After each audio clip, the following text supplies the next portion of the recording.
రాజన్న సిరిసిల్ల జిల్లా కేంద్రంలోని కాంగ్రెస్ పార్టీ కార్యాలయంలో సిరిసిల్ల నియోజకవర్గ ఇన్ఛార్జ్ కేకే మహేందర్ రెడ్డి విలేకరుల సమావేశం ఏర్పాటు చేశారు.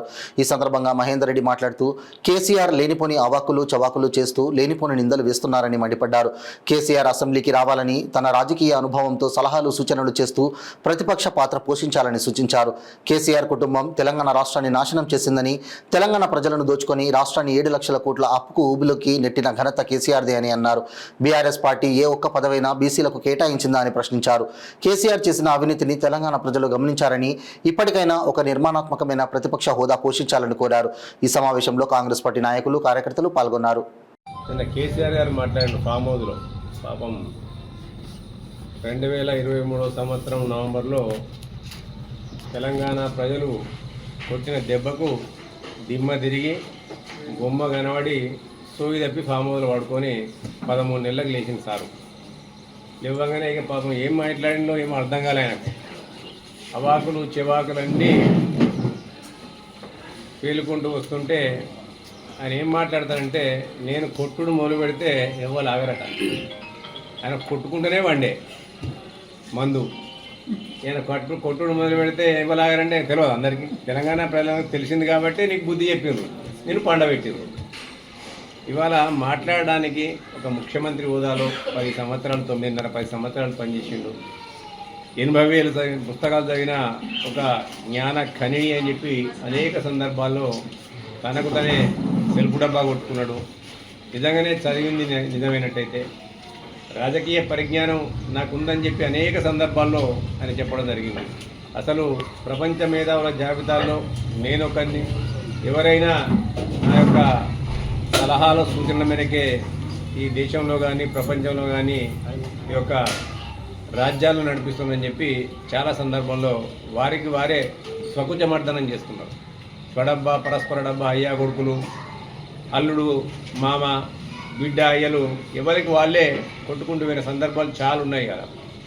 ఇలా ఇప్పటికి కూడా చింత తెచ్చినా పులుపు అన్నట్టు సార్ ఇంకా కూడా లేనిపోని అవాకులు చెవాకులు పెంచుతూ ఇవాళ లేనిపోని లీనాపనిందనని వేసుకుంటూ వస్తుంది. ఇవాళ లేవు నేను వద్దని అన్నారు ఎవరన్నా. లేచి ప్రజాజీవులకు రమ్మన్నాం, మేము అసెంబ్లీకి రమ్మన్నాం. సాక్షాత్తు అసెంబ్లీకి వచ్చి ఒక అనుభవమైన వ్యక్తిగా, అనుభవశీలిగా, నేను సుదీర్ఘ పోరాట చరిత్ర ఉందని సుదీర్ఘ రాజకీయ చరిత్ర ఉందని చెప్పుకున్నావు. వచ్చి నీ రాజకీయ అనుభవాన్ని రంగరించి అందులో మంచి చెడ్డలను ఇలా సూచనల రూపాల్లో ఇస్తే ఒక నిర్మాణాత్మకమైన ప్రతిపక్ష నాయకుడిగా నీ పాత్ర పోషించమని చెప్పి మా సిఎల్పి నాయకుడైన మా ముఖ్యమంత్రి యనమల రేవంత్ రెడ్డి గారు అనేక సందర్భాల్లో ఆహ్వానం పలికింది. కానీ ఎప్పటికి రాలే, ఎక్కడ రాలే. ఎన్నిసార్లు చెప్పినా రాలే. కేవలం ఒకసారి వచ్చింది అసెంబ్లీకి. అది కూడా ఇక నేను పోయి సంతకం పెట్టుకుంటే నా నౌకరు వద్దన్న భయం తప్ప ఆయన ప్రజల ప్రేమ మీద రాలే. వాళ్ళ ప్రజలపైన ప్రేమ కొద్ది కానీ అసెంబ్లీని ప్రజలు నన్ను ఎన్నుకున్నారు. ఆ అసెంబ్లీని నేను ఇవాళ వాళ్ళ పాప లేచి నిన్నమన్న వాళ్ళ పాప కేసీఆర్ గారు కూతురు లేచి బీసీ అని చెప్పి కొత్తలాగా పెట్టుకున్నారు కదా. నిజంగానే కేసీఆర్ గారు బుద్ధిమంతులు అన్నట్టయితే ఇలా అధ్యక్ష పదవో, ఆఖరికి వర్కింగ్ ప్రెసిడెంటో, ఎల్పీ లీడరో ఏదన్నా ఒక్కటన్నా బీసీలకు ఇచ్చిండ్రు అమెరియాల. ఆ రోజు సమగ్ర సర్వేని పెడితివి. సమగ్ర సర్వేని పెట్టి ఆ సమగ్ర సర్వేని ఏ ఒక్క జనానికి కూడా ఎవరికి కూడా చూపించకుండా నీ రాజకీయ అవసరాల కొరకు మాట్లాడుతున్నావు కదా. బీసీ కులగణన మేము చేపడితే ఆ బీసీ కులగణలో నీ కుటుంబ సభ్యులు ఎవరు పాల్గొలే. ఎందుకంటే బీసీలకు రాజ్యాధికారం వస్తే బీసీలు ఇలా వాళ్ళు మేల్కొంటే మీ యొక్క పిట్టకథలు కట్టుకథలు ఎవరు వినరని చెప్పి వాళ్ళు రాజ్యాధికారం కూడా పోరాడతారని చెప్పి ఇవాళ నీ యొక్క కుచిత స్వభావం కొద్దీ ఎవరు కూడా పాల్గొల. కేవలం ఇలా బీసీ రాగం ఎత్తుమని పంపించిన నీ కూతురు కవిత తప్ప. ఇవాళ మళ్ళీ నీ బిడ్డను పంపిస్తూ అప్పుడు ఢిల్లీలో కల్లమ్మని టీఆర్ఏలకు పోయిచ్చే అది వచ్చి రాగానే నీ కొడుకేమో ఈ కార్ రేసులలో ఉండే, మీరందరూ కూడా ఫోన్ ట్యాపింగ్లలో ఉండ్రి, కాళేశ్వరం అవినీతిలో ఉండ్రి, ఎలక్ట్రిసిటీ పర్చేసింగ్ కుంభకోణంలో ఉండ్రి, ఇవన్నీ కూడా ఒప్పుకొని నడుస్తున్నాయి.